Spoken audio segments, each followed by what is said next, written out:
Halo guys, gue mau tantang kalian buat ceritain hal terilfil apa yang pernah kalian rasain waktu. Oke, akhirnya gue mutusin buat cerita setelah berhari-hari gue mikir ceritain gak ya? Kalau lewat FYP abangnya gimana? Tapi kalau nggak diceritain tuh kayak sayang aja gitu. Karena semasa perpendekatan gue seumur hidup, ini cowok tuh paling unik satu yang pernah gue temuin. Masih anget nih ceritanya, jadi sekitar hampir 2 bulan yang lalu itu gue ada deket sama cowok dan singkat cerita ngajak first date kan dia. Dia nanya, kamu udah nonton Minions belum? Gue bilang belum. Terus dia jawab, oh ya udah mau nggak nonton Minions? Gue bilang, oh boleh, mau kapan? Gue yain karena emang menurut gue orangnya asik nih, jadi gue penasaran juga kan sama nih cowok. Ternyata dia ngajak gue nonton hari itu juga. Terus dia cari tuh jadwal filmnya di hari itu di salah satu bioskop di Jakarta. Dan dia update lagi ke gue sore. Ada nih jam 7 sama jam setengah 9 mau yang mana? Karena itu dia ngabarinnya udah sore sekitar jam 5-an. Jadi gue bilang kayaknya jam 7 tuh gak keburu deh. Soalnya kan gue butuh waktu buat siap-siap untuk first date ya. Terus gue bilang lagi, tapi kalau yang setengah 9 kayaknya nanti pulangnya kemalaman deh.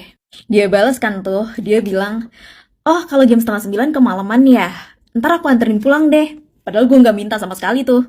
Karena menurut gue pribadi, kalau first date tuh, gue prefer ketemuan di tempat dan pulang sendiri. Karena takut gak sih, kita harus tahu dulu nih orang aslinya kayak gimana. Akhirnya gak gue bahas tuh tentang dia yang mau nganterin gue pulang, terus gue okein langsung, oh ya udah jam setengah 9 aja. Dia bilang lagi, oh ya udah sampai ketemu ya. Kalau kata aku sih, aku duluan yang nyampe. Dia bilang gitu. Terus gue jawab aja, oh ya udah lihat aja nanti. Dan bener aja dong. Gue nunggu sekitar 15 sampai 20 menit kayak mana nih yang pede banget bilang bakal nyampe duluan. Terus ya udahlah, pas dia datang itu kita naik ke bioskopnya bareng, terus kita pesen tiket kan. Pas pesen tiket itu gue nggak memunculkan gerak-gerik untuk ngebayar kan, karena gue mikir kan gue diajak. Kecuali kalau emang dia pertama tuh ngajaknya, kita makan yuk, abis itu kita nonton. Nah, pasti gue akan bayar salah satunya. Tapi tenang aja guys, karena pas itu dia bayar pakai GoPay-nya kayak, oke, belum ada red flag nih. Terus ya udah kita nonton sambil ada ngobrol-ngobrol dikit lah di sela-sela film. Nah, pas deket-deket akhir film, ini anak manggil gue kan, Bi, kenapa? Gue bilang, kamu duduknya sinian deh ke aku. Terus gue kayak, hah? Iya, duduknya sinian aja ke aku. Kalau mau, nyender aja di pundak aku. Dia bilang gitu. Bener-bener gue cuman diem mematung karena gue mikir, gue harus apa nih? Gue gak mau. Karena gue cuman diem aja. Tiba-tiba tangannya giniin kepala gue. Nyender di pundaknya. Terus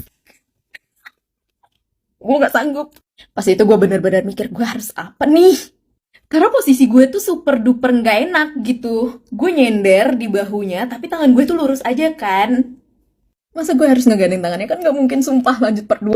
Oke, langsung kita lanjut ceritanya. Pokoknya ya udah sampai habis film, posisi gue nyender di pundaknya dengan tangan gue yang lurus kayak gini karena enak aja gue mau ngegandeng tangannya.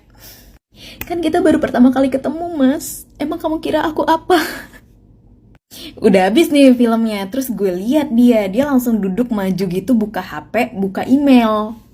Kelihatan jelas banget di gue. Gue nggak curiga sih, karena gue berusaha positive thinking aja. Oh, mungkin ada kerjaan mendadak kali ya. Terus pas kita udah keluar bioskop, gue tuh nggak ngarep diantar pulang kan, karena emang gue nggak mau, gue bisa pulang sendiri.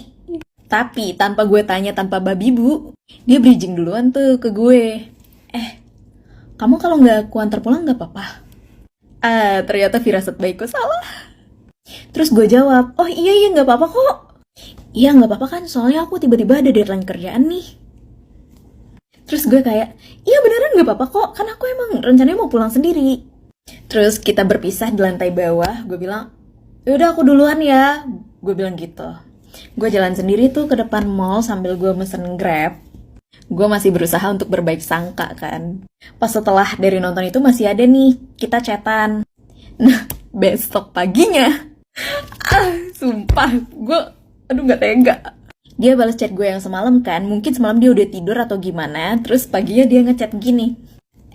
BTW yang kita nonton semalam, mau split bill nggak? Gue bingungnya, kenapa lo harus nanya? Kenapa nggak bilang aja, yang semalam kita nonton split bill ya?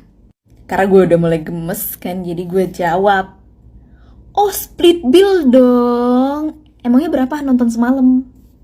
Dia balas chat gue begini, 40.000 gitu.